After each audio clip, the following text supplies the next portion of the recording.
A day in my life with my family. At ito na nga po guys, nagbabalik na nga po ako ngayong November 1 para i-vlog po yung pag-celebrate namin ng birthday ng bunso kong kapatid na si Yael habang kasama pa po namin si Papa Jan. Sa mga hindi nga po pala nakapanood ng last vlog ko, ay hindi na nga po namin kasama si Papa ngayon dahil nasa ibang bansa na po siya guys at hinatid din po namin siya ng araw na yan. Kaya biglaan po talaga ang pag-celebrate namin ng birthday ng kapatid ko. Dalawa nga lang po pala kaming magkapatid guys. At ngayon pong birthday niya, November 1, All Saints Day din po, ay 9 years old na nga po siya ngayon. Shoutout nga po pala kay Tito Banoy, Tito Buboy Laki, Tito Terence, at Mama Kel. Advance happy birthday po pala sa inyo ngayong November.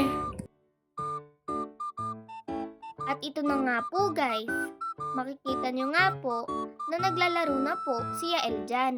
At gustong gusto niya nga po yung laro na yan, na pinupukpok po yung mga burger patties.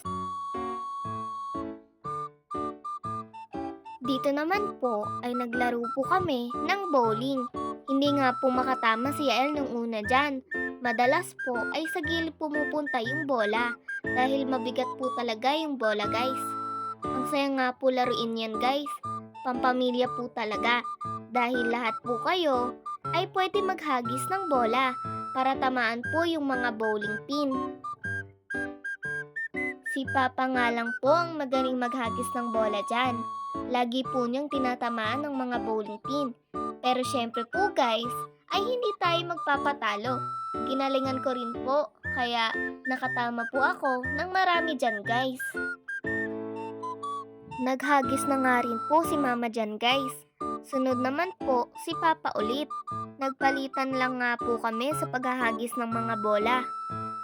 Talagang pinag-enjoy po talaga kami nila Mama at Papa dyan guys. Lalo na po si Yael para hindi po siya malungkot dahil paalis na nga po si Papa dyan. At sa wakas, nakatama na rin po yung kapatid ko dyan guys. At talagang tuwang-tuwa po siya at napapasayaw pa po. At naglastira na nga po si Mama dyan guys. Inaasar pa nga po siya ni Papa dyan, kaya sumablay po yung paghagis ni Mama. Natawa na nga lang po silang dalawa eh. At sunod nga po nun guys, ay nagphotobooth na po kami. Post lang, at pagkatapos nga po nun, ay kinuha na po ni Yael yung naprint na picture. Yan naman po ang sunod naming nilaro. Tapos bumalik na naman po si Yael sa SpongeBob na nilaro niya po kanina. At ako naman po ay nagpiano na guys. Nagandahan nga po akong laruin yung malaking piano. Tapos naglaro naman po sila Papa dyan ng race car. Naglaro po ako ng claw machine, kaso talo po ako guys. Puro muntikan ko lang po makuha. Nakailang ulit nga po akong laruin yung claw machine guys eh, kaso hindi po talaga ako pinalad. Yang laro po na yan ay talo po si Yael. Pero nung ako na po ang naglaro ay sinuwerte po ako dahil nakakuha po ako ng 60 na tickets. Binigay ko nga po kay Yael eh, at natuwa naman po siya. Dito nga po ay pinabilang na po namin sa machine ang mga tickets na nakuha po namin na pwede pong ipalit sa stuffed toys, candies, biscuits, keychain, ballpen, pencil at iba pa pong mga items. At itong basketball na nga po ang huli naming nilaro.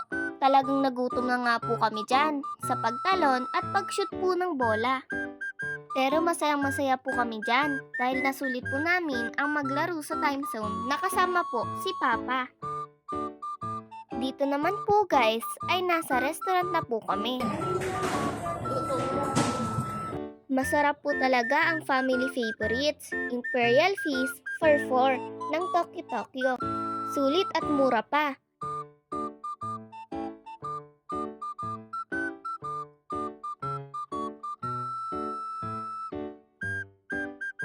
Naka-only rice na rin po ito guys. Mag-e-enjoy po talaga kayo kumain dahil rice is life.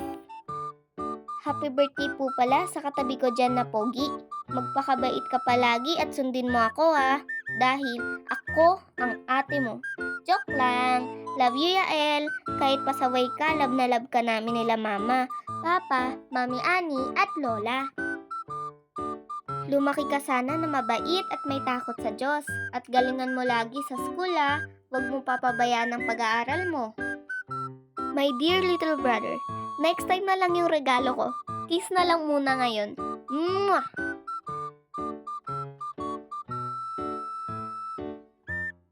Sana happy ka at na-enjoy mo ang birthday mo ngayon. Yun lang. Love you!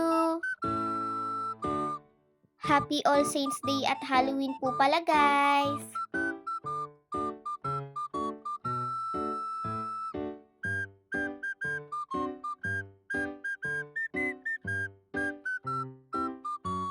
Ang sarap po talagang kumain pag kumpletang pamilya, guys.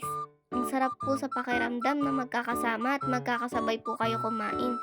'Di ba nga po may kasabihan na, a family that eats together stays together. Basta po nagkakaunawaan, nagdadamayan at nagmamahalan ang bawat pamilya ay talaga naman pong stays together at forever pa po.